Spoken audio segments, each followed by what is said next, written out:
सबका आश्रय छोड़। हजारों बार काखा गाघा पढ़कर पीएचडी पढ़ी, फिर मरे, फिर काखा गाघा से शुरू। ऐसी कोई पढ़ाई नहीं है जैसी हरि भजन है। एक बार अगर राम कृष्ण हरि बोला तो अगले जन्म में दूसरे से शुरू होगा, पहले से नहीं होगा। आप जितनी ऊंचाई पर चढ़ जाए, हम तो कहते हैं आगे के लिए रखो ही क्यों, पूरा फाइनल करो इस बार। ये जन्म फाइनल के लिए, और ये स्वीकृति से होगा, क्रियाओं से नहीं। सत्संग के द्वारा प्रकट हुए विवेक से विचार करके इस असत आचरण में लगे हुए शरीर को सत मार्ग में चलाओ। सतमार्ग से पवित्र हुई बुद्धि से शरीर का राग नष्ट करके स्वरूप में स्थित हो जाओ। चाहे वो सहचरी स्वरूप हो, चाहे गोपी स्वरूप, चाहे जो स्वरूप हो, चाहे आत्मस्वरूप, तभी बात बनेगी।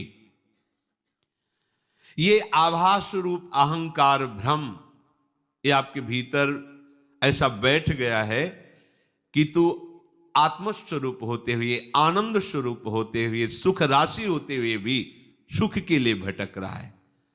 श्री भगवान कह रहे, सर्वाणीत्युपधारय, स्वर्गलोक, मृत्युलोक, पाताल लोक, जितने भी लोक लोकांतर है, सबके सब इन दो से हैं, अपरा प्रकृति और ये भगवान का अंश।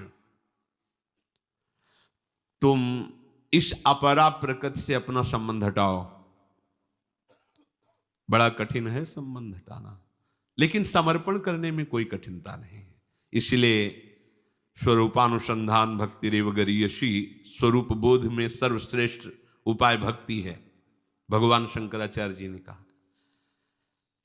हमारे पास जो भी प्रकृतिजन्य है उसे हम प्रभु का मान लें, बस बात यह है।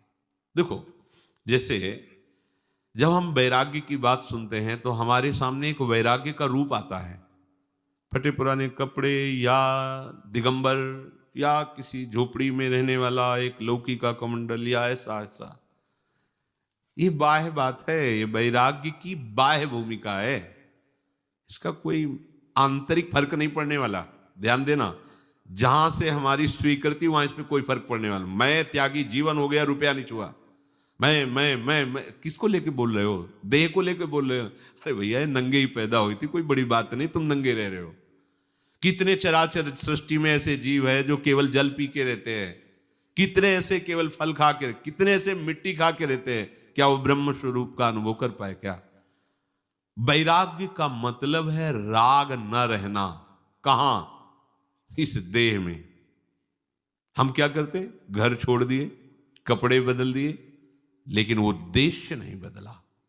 इसी शरीर के लाड़ प्यार दुलार में, इन्हीं इंद्रियों के मांगे हुए विषय भोगों में बस नाना प्रकार की बहानेबाजी हमारे अंदर जागृत हो जाती है।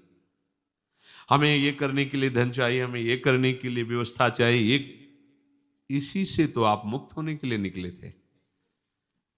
अपने को कुछ नहीं करना, अपनी कोई मांग नहीं है, अपने तो केवल प्रभु और उन्हीं के चिंतन में तन्मय। अब वो जो करावे, जैसी स्थिति में रखे, आपकी इच्छा नहीं होनी, आपका संकल्प नहीं होना चाहिए। हम क्या करते हैं कि बाहरी प्रदर्शन को हम वैराग्य मान लेते हैं। तन छाड़े मन गई रहे, दोनों ही दुख होए, बात बनेगी नहीं। तो क्या बाहरी वैराग्य सपोर्ट में नहीं है? क्या है? और उसका फल उत्पन्न होना